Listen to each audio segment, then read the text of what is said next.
कि 11 अप्रैल को पटना के गांधी मैदान में एक विशाल रैली किया जाए, जिसे बिहार बदलाव रैली कहा जाएगा। ये क्या मैसेज देना चाहता है? ये हम बिहार में लोगों को ये मैसेज देना चाहते हैं कि पिछले 6 महीने में जन सुराज पार्टी कहां से कहां पहुंच गई है। जब आप वो रश्मि रथी में भगवान कृष्ण कहते हैं, दुर्योधन रण ऐसा होगा फिर कभी नहीं जैसा होगा, तो यही ये रैली होगी जैसी फिर आप कभी नहीं देखेंगे।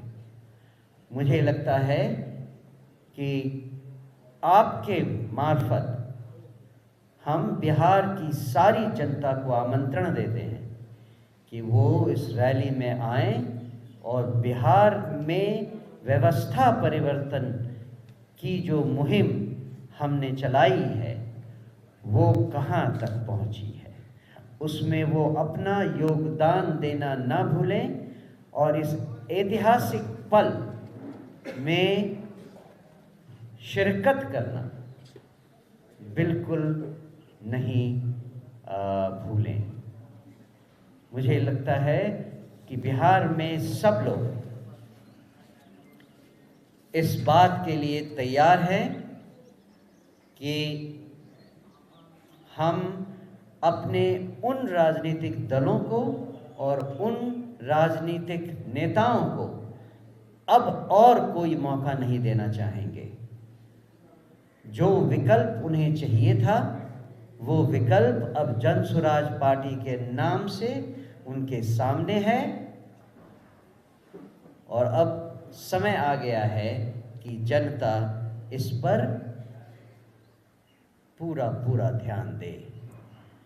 चाहे वो भ्रष्टाचार हो, चाहे कानून व्यवस्था की कमी हो, चाहे स्वास्थ्य व्यवस्था में कमी हो, आप जहां देखें बिहार में जो जीवन जीने के लिए हर आदमी विवश है, उससे बाहर निकलने का रास्ता केवल एक है और वो है जन सुराज पार्टी। हमारा मानना है कि जनशक्ति ही परिवर्तन की असली ताकत है। इस रैली का उद्देश्य है कि जनता खुद आगे बढ़कर भ्रष्टाचार, अन्याय और असमानता के खिलाफ आवाज बुलंद करे।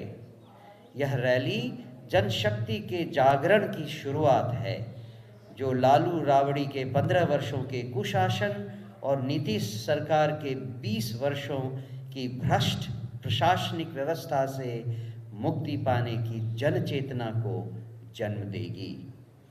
अब समय आ गया है कि बिहार की जनता चुप्पी तोड़े और नई पीढ़ी के भविष्य को सुरक्षित करने के लिए एकजुट हो।